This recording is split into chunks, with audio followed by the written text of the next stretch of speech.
여러분, 챗봇은 이제 익숙하시죠?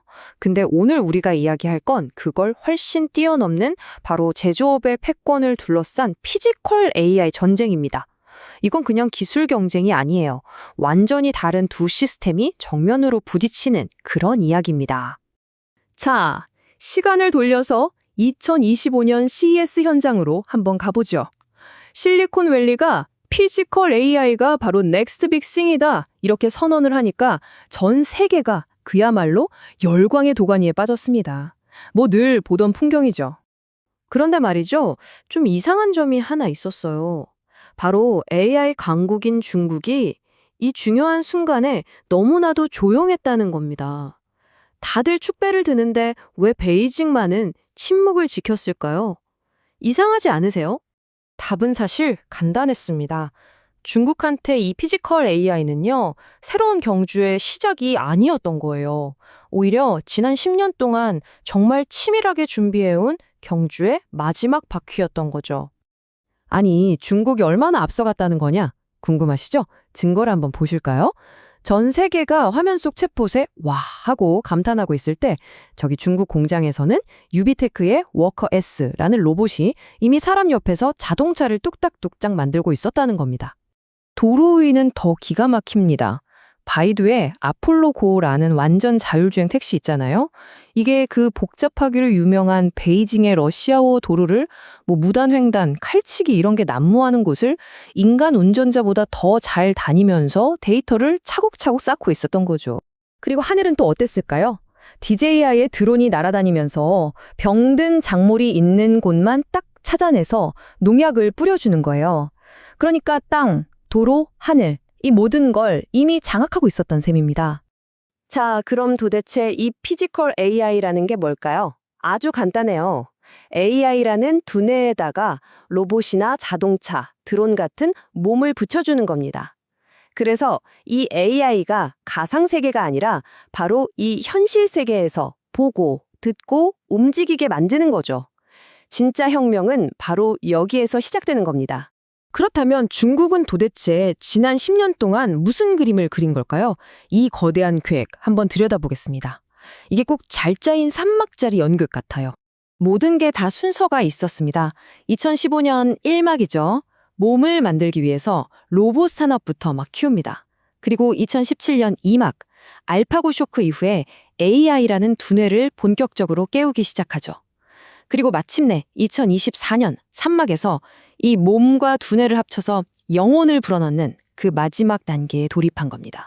이 각 단계의 전략이 정말 기가 막힙니다. 1단계, 일단 수백만 대의 로봇을 쫙 깔아서 현실 세계의 데이터를 몽땅 빨아들일 몸부터 만듭니다.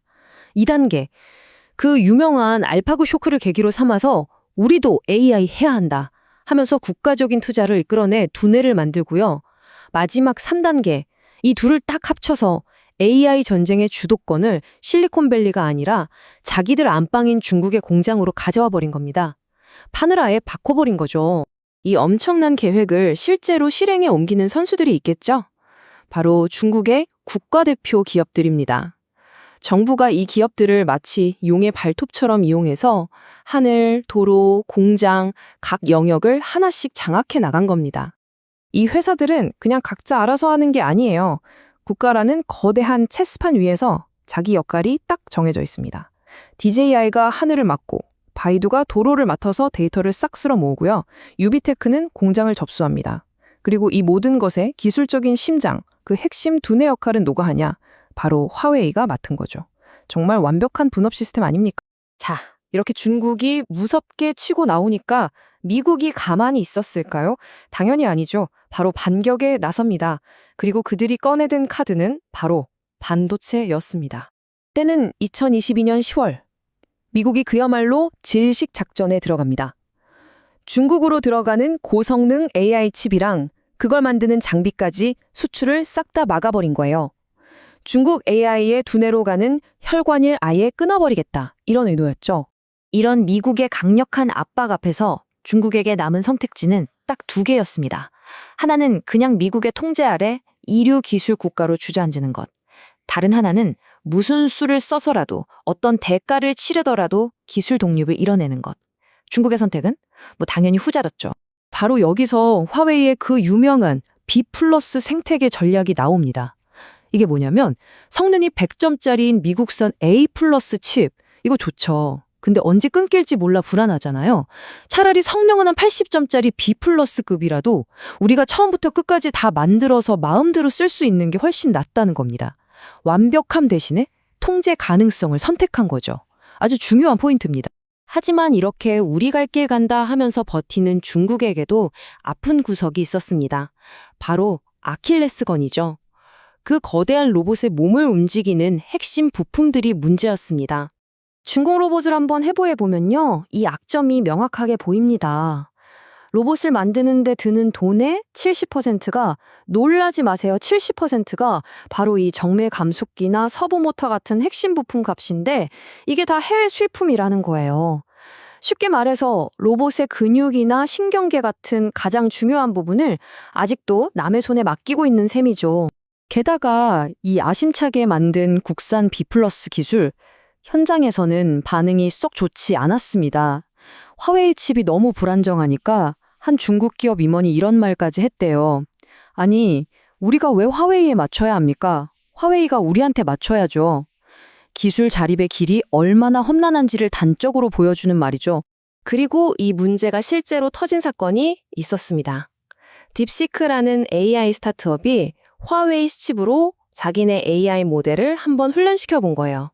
그런데 도저히 불안정해서 못 쓰겠으니까 결국 다시 엔비디아 칩으로 돌아갔다는 겁니다. 소프트웨어라는 나무는 컸는데 그걸 받쳐줄 하드웨어라는 땅이 아직은 너무 척박하다는 걸 보여준 거죠. 자, 이 모든 상황을 종합해보면 우리가 뭘 알 수 있을까요? 아주 중요한 한 가지입니다. 바로 기술을 둘러싼 경쟁의 게임의 룰이 완전히 바뀌었다는 겁니다. 이걸 아주 재밌는 비유로 설명할 수 있는데요. 실리콘밸리는 이미 있는 파도를 기가 막히게 잘 타는 서퍼와 같아요. 반면에 중국은 아예 파도가 칠 강을 직접 파버리는 엔지니어에 가깝습니다. 7년 안에 투자금 회수해야 하는 서퍼와 달리 엔지니어는 15년, 20년을 내다보고 설계를 하죠. 그리고 그 과정에서 생기는 모든 시장 위험은 국가가 알아서 다 막아줍니다. 이건 완전히 다른 종류의 게임인 거죠. 그러니까 결국 이 싸움은요, 단순히 어떤 회사가 더 잘났냐의 경쟁이 아니에요. 국가가 앞에서 다 끌고 가는 국가주도 모델과 시장에 보이지 않는 손에 맡기는 시장주도 모델의 대결입니다. 통제할 수 있는 B 플러스 기술과 통제 불가능한 A 플러스 기술의 대결이고요. 데이터를 꿍꿍 걸어 잠그는 쪽과 전 세계로 데이터를 흐르게 하는 쪽의 대결. 그야말로 모든 것이 다른 두 시스템의 거대한 충돌인 겁니다. 그렇다면 여러분은 어떻게 생각하세요? 이 새로운 전쟁의 규칙 속에서 결국 최후의 승자는 누가 될까요? 언제든 목줄을 잡힐 수 있는 최고의 기술일까요? 아니면 성능은 좀 떨어져도 내 손안에 확실히 쥐고 있는 통제 가능한 기술일까요? 어쩌면 이 질문에 대한 답이 앞으로의 기술 패권을 결정하게 될지도 모릅니다.